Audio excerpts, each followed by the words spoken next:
जब मनुष्य का जीवन समाप्त होता है, उसकी आत्मा शरीर से निकलकर एक अज्ञात यात्रा पर निकल पड़ती है। वो यात्रा न तो धरती की होती है, न आकाश की। वो यात्रा होती है कर्मों के न्याय की।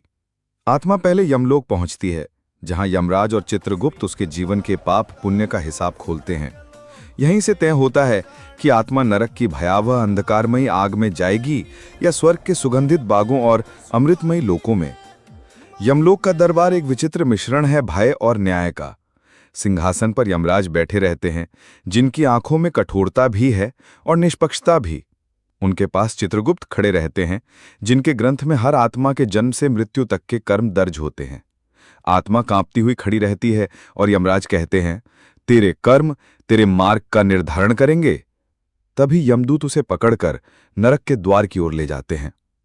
नरक का द्वार काला है, धुएं से ढका हुआ, और उसके भीतर से कराहों और चीखों की गूंज सुनाई देती है।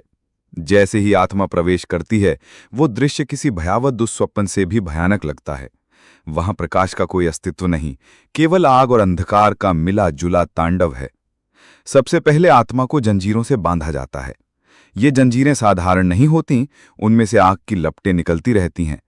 जैसे ही वे आत्मा के चारों ओर लिपटती हैं, हर नस जलने लगती है। आत्मा चीखती है, छटपटाती है, पर जंजीरें ढीली नहीं होती। यही दंड उन लोगों को दिया जाता है जिन्होंने जीवन भर दूसरों को बांध कर रखा, दबाया और उनकी स्वतंत्रता छीनी। इसके बाद आत्मा को एक विशाल अग्निकुंड में फेंक दिया जाता है। वहां की ज्वालाएं इतनी प्रचंड होती हैं कि क्षण भर में ही आत्मा जलकर राख हो जाती है, पर तुरंत नया शरीर बनकर फिर उसी अग्नि में जलने लगता है। ये चक्र बार बार चलता है। ये दंड उन लोगों को मिलता है जिन्होंने निर्दोषों को सताया, हिंसा की और करुणा का हृदय खो दिया। आगे बढ़ने पर एक खौलते पेल का कड़ाहा है, उसमें आत्माओं को डाल दिया जाता है। तेल की हर बूंद आत्मा को चीरती है, जैसे हजारों जलती तलवारें एक साथ शरीर में उतर रही हों। उनकी चीखें बुलबुलों के साथ ऊपर उठती हैं, लेकिन कोई उन्हें सुनने वाला नहीं होता।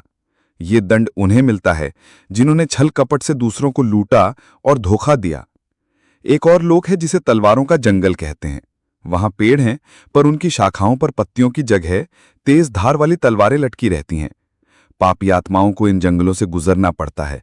हर कदम पर तलवारें उनके शरीर को चीर देती हैं, लेकिन वे मर नहीं पाते।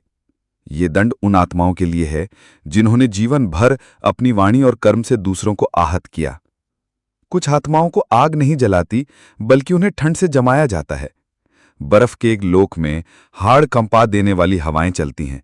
आत्माएं नंगी बर्फ पर पड़ी रहती हैं, उनके शरीर पर बर्फ की सुइयां चुभती रहती हैं। ये दंड उन्हें मिलता है जिन्होंने गरीबों और जरूरतमंदों से करुणा छीनी और उन्हें ठंडी उपेक्षा दी। एक अन्य लोक में हजारों कीड़े और सर्प आत्माओं पर टूट पड़ते हैं। वे उनकी आंखें नोच लेते हैं, शरीर को काटते हैं और हृदय तक में घुस जाते हैं। आत्मा तड़पती है, लेकिन मरती नहीं। ये दंड उन लोगों को मिलता है जिन्होंने लालच और क्रूरता से दूसरों का जीवन नरक बना दिया था। नरक का हर कोना एक मैसेज देता है, जो पीड़ा तुमने दूसरों को दी, वही तुम्हें झेलनी पड़ेगी। यही कर्म का शाश्वत नियम है। आत्मा चाहे कितनी भी दया की भीख मांगे, जब तक पाप खत्म नहीं होता, तब तक नरक की यातनाएं उसका पीछा नहीं छोड़ती। लेकिन यही नरक आत्मा को शुद्ध करने का स्थान भी है। जब आत्मा अपने पाप का फल पूरी तरह भोग लेती है और उसकी पुकार सच्चे हृदय से निकलती है, तभी उसके सामने एक नई रोशनी खुलती है। अंधकार और आग के बीच अचानक एक दिव्य प्रकाश प्रकट होता है। नरक की लपटें कुछ क्षण शांत हो जाती हैं और सामने स्वर्ग का द्वार खुलता है। उस द्वार से मधुर वीणा और बांसुरी की ध्वनि आती है। पुष्पों की वर्षा होती है और वातावरण में अमृत की सुगंध भर जाती है। स्वर्ग का दृश्य नरक से एकदम विपरीत है। जहां नरक में केवल दर्द और चीखें थीं, वहीं स्वर्ग में शांति और संगीत है। यहां सुनहरे महल हैं जिनकी दीवारें रत्नों से जड़ी हुई हैं। इंद्रधनुषी बाग हैं जिनमें ऐसे फूल खिले हैं जो कभी मुरझाते नहीं। हंस और मोर तालाबों में खेलते हैं और गंधर्व मधुर गीत गाते हैं। स्वर्ग का सबसे सुंदर स्थान है नंदनवन।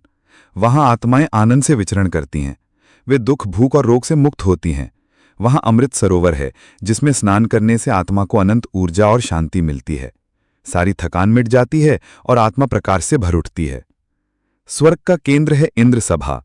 यहां देवता बैठे रहते हैं, अप्सराएं नृत्य करती हैं और गंधर्व संगीत गाते हैं। धर्मात्मा आत्माओं का यहां सम्मान किया जाता है। उन्हें देवताओं के साथ बैठने का अवसर मिलता है। स्वर्ग में एक स्थान है जिसे करुणा का लोक कहा जाता है। यहां वे आत्माएं रहती हैं जिन्होंने दूसरों के लिए अपना जीवन बलिदान कर दिया।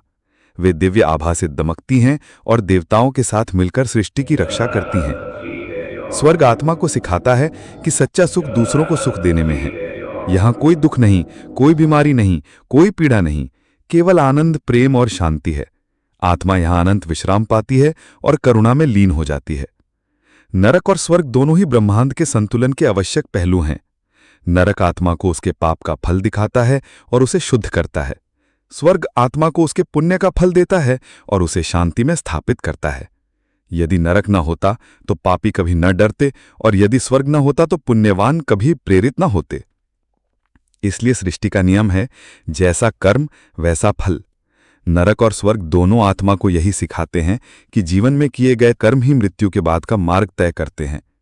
अंततः यही निष्कर्ष है कि नरक की भयावह यातनाएं और स्वर्ग की दिव्य शांति दोनों ही आत्मा को कर्म का फल समझाने के लिए हैं। मनुष्य को चाहिए कि वो धरती पर ही अपने जीवन को पुण्य और करुणा से भरे, ताकि उसे मृत्यु के बाद नरक की जंजीरों, आग और तलवारों का सामना न करना पड़े और सीधे स्वर्ग के अमृत। अगर आप भी अच्छे कर्मों पर विश्वास रखते हो तो वीडियो को लाइक और चैनल को सब्सक्राइब करें